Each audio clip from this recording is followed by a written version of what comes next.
Good morning students. आज हम ninth class की साइंस की वर्कशीट करेंगे, वर्कशीट नंबर 8। ये 23 जुलाई के लिए शेड्यूल की गई है। आज की वर्कशीट में गति के बारे में बताया गया है। ठीक है। रीमा और सीमा रेल से अपने गांव जा रहे थे। रीमा ने एक पहेली पूछी कि वे दोनों तो गति कर रहे हैं और गति नहीं भी कर रहे हैं, कैसे। रीमा जानती थी तो रीमा ने पूछा, दोनों ही क्या कर रहे हैं, रेल से अपने गांव में जा रहे हैं, कि वह दोनों गति कर रहे हैं और गति नहीं भी कर रहे हैं। सीमा ने कहा, हम लोग रेलवे स्टेशन से तो दूर जा रहे हैं पर आपस में कोई गति नहीं कर रहे हैं। ठीक है। अगर हम देखो, रीमा और सीमा दोनों किस में बैठे हैं, ट्रेन में बैठे हैं। अगर हम रीमा के सापेक्ष में सीमा की गति देखें तो सीमा कोई गति नहीं कर रही, और अगर हम सीमा के सापेक्ष में रीमा की गति देखें तो वो कोई गति नहीं कर रही। लेकिन अगर हम रेलवे स्टेशन से देखें तो वो रेलवे स्टेशन से दोनों ट्रेन में बैठ करके दूर जा चुके हैं। ठीक है।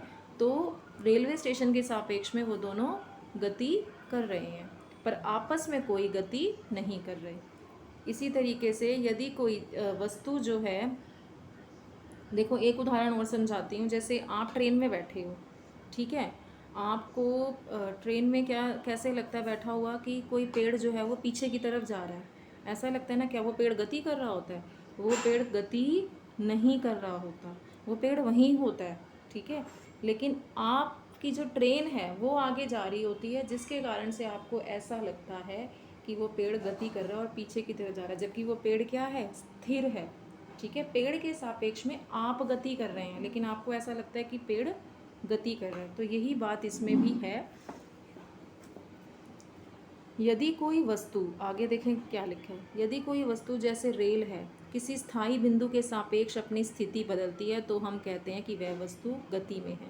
रेल पहले रेलवे स्टेशन पर खड़ी थी, अब उस रेल की जो पोजीशन है वो बदल गई, वो रेलवे स्टेशन से आगे चली गई।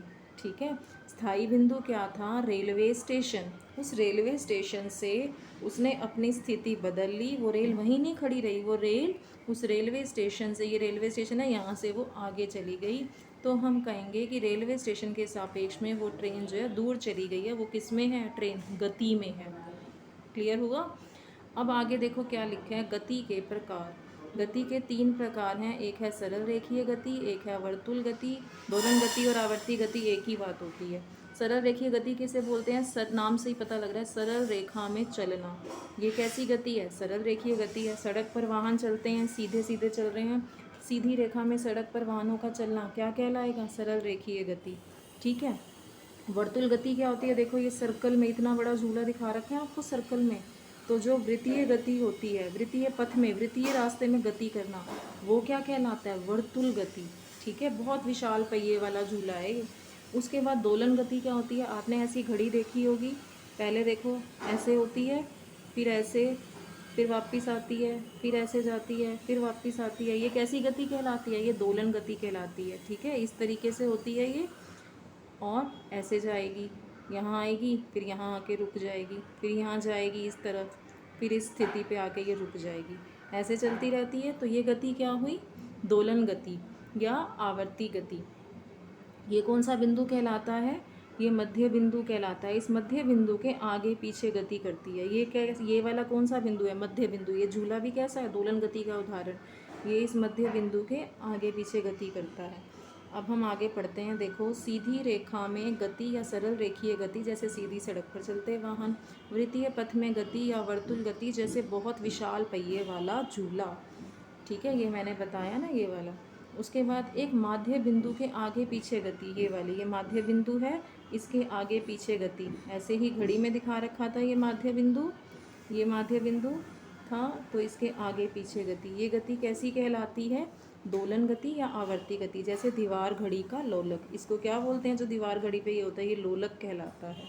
ठीक है। आगे हम पढ़ते हैं आवर्त गति क्या है। जब कोई वस्तु एक निश्चित समय अंतराल पर एक निश्चित पथ पर खुद की गति को दोहरा रही है। ये जो झूला है, ठीक है, एक निश्चित समय अंतराल पर, एक निश्चित समय अंतराल पर, ऐसे ही घड़ी का लोलक है ये क्या है, एक निश्चित समय अंतराल पर क्या करेगा, एक निश्चित पथ को, एक निश्चित रास्ता है ये, इस पे खुद की गति को क्या करेगा, बार बार दोहराता है। ठीक है। ऐसी गति क्या कहलाएगी, आवर्ती गति कहलाएगी, आवर्त गति कहलाएगी। दोलन गति कैसी गति है, ये आवर्त गति है। एक निश्चित पथ पर चलना, एक निश्चित समय अंतराल पर ऐसे होना, ये क्या है? आवर्त गति का उदाहरण, दोलन गति का। आगे देखिए दूरी, किसी वस्तु द्वारा किन्हीं दो बिंदुओं, प्रारंभिक होता है जहाँ से शुरू होती है, अंतिम जहाँ एंड पॉइंट, उसके बीच तय की गई कुल लंबाई दूरी कहलाती है। जैसे ये गाड़ी यहाँ से शुरू हुई तो ए बिंदु क्या हो गया? इसका प्रारंभिक बिंदु हो गया, ठीक है। और ये वाला बिंदु क्या हो गया? ये वाला बिंदु हो गया इसका, यहाँ पर अगर हम देखें तो ये अंतिम बिंदु हो गया, ठीक है। तो ये क्या कहलाती है? तय की गई दूरी, लंबाई। ये जो लंबाई है ये दूरी कहलाती है। दिए गए चित्र में एक कार बिंदु ए से बी तक चलती है। ए से बीच के रास्ते की कुल लंबाई 10 किलोमीटर है। ये हम कह सकते हैं कि कार ने ए और बी तक पहुंचने में 10 किलोमीटर की दूरी तय करी। ए से यहाँ शुरू करी है इस कार ने दूरी तय करना और बी पर पहुंच गई है। प्रारंभिक बिंदु, जो शुरुआती बिंदु था वो ए था, जो अंतिम बिंदु था वो बी था। तो कितनी दूरी तय कर ली? बीच का रास्ता क्या कहलाएगा? जो लंबाई होगी, दूरी 10 किलोमीटर, ठीक है। अब इसके हम क्वेश्चन आंसर देखते हैं। पहला प्रश्न कहता है 3 प्रकार की गति के नाम लिखो, प्रत्येक के 2-2 उदाहरण दो। ये बेटा यहाँ से पहले का आंसर लिखना। देखो, सरल रेखीय गति, सीधी सड़क पर चलते वाहन, रेल का पटरी पर चलना। पहला उदाहरण है सीधी सड़क पर चलते वाहन और दूसरा है रेल का पटरी पर चलना। फिर दूसरी है वृत्तीय गति, 3 तरह की पड़ी। पहली पड़ी सरल रेखीय, फिर दूसरी वृत्तीय, तीसरी दोलन गति। वृत्तीय गति का सूर्य के चारों ओर पृथ्वी की गति जो होती है, पहला उदाहरण। दूसरा उदाहरण है वृत्ताकार पथ पर खिलौना ट्रेन की गति। इसी तरीके से दोलन गति के उदाहरण है झूला है और दीवार घड़ी का लोलक, 2 उदाहरण है। तो ये पहले प्रश्न का उत्तर आप लिख लेना यहाँ से। आपका दूसरा प्रश्न है किसी वस्तु द्वारा तय की गई दूरी किस अवस्था में शून्य होगी? जब वो वस्तु चलेगी ही नहीं तो उसकी जो दूरी है वो शून्य ही रहेगी। अगर कोई वस्तु रुकी हुई है, गाड़ी रुकी हुई है, ये यहाँ पर ही रुकी रहे, तो क्या दूरी तय करेगी? शून्य दूरी तय करेगी ना। किस अवस्था में दूरी शून्य हो सकती है? सिर्फ एक ही अवस्था हो सकती है, जब वो रुकी हुई हो। तो ये दूसरे का उत्तर मैंने यहाँ लिखा हुआ है, ये रहा, कि जब वस्तु विराम अवस्था में होगी तो उसके द्वारा तय की गई दूरी क्या होगी? शून्य होगी, ठीक है। ये दूसरे का उत्तर है यहाँ से, ये रहा, ये इसको लिख लेना। तीसरा प्रश्न कहता है यदि आपके घर और स्कूल के बीच की दूरी 2 किलोमीटर है तो रोज़ स्कूल जाएं, 5 दिनों में आप कितनी दूरी तय कर लेंगे? देखो, ये है घर, ये है स्कूल। पहले घर से स्कूल गए, 2 किलोमीटर तय किया, ठीक है। फिर स्कूल से वापस घर आए, फिर 2 किलोमीटर तय किया। यानी कि एक दिन में आप कितना दूरी तय कर रहे हैं? 4 किलोमीटर। अगर एक दिन में 4 किलोमीटर दूरी तय करते हो तो 5 दिन में कितनी कर लोगे? गुणा कर दो, 5 चौक 20, ठीक है। जब हमें एक से ज़्यादा के लिए निकालना होता है, एक दिन के लिए हमें दिया हुआ है 4 किलोमीटर, 5 दिन के लिए निकालना तो हम गुणा करते हैं, 5 चौक 20 आ गया। ये तीसरे का है, देखो, एक दिन में तय की गई दूरी 4 किलोमीटर, 5 दिन में तय की गई दूरी 5 गुणा में 4 बराबर 20 किलोमीटर। ये तीसरे का उत्तर मैंने लिखा हुआ है, आप यहाँ से इसको नोट कर लो, ठीक है। ये इज़ इक्वल टू है यहाँ पर, ठीक है।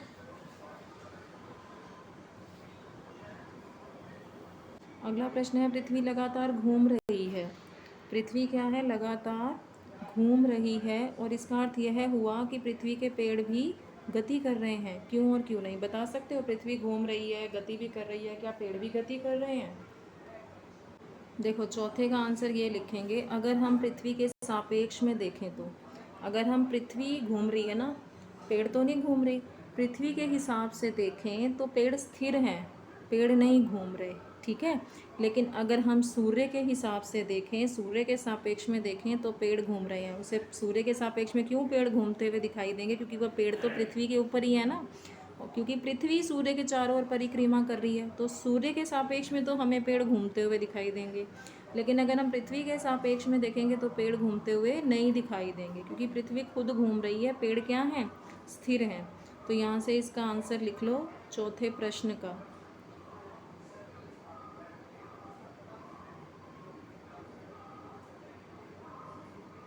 ये वर्कशीट यहाँ कंप्लीट हुई। अगर मेरा वीडियो अच्छा लगे तो मेरे चैनल को लाइक एंड सब्सक्राइब करें। Thank you for watching my video.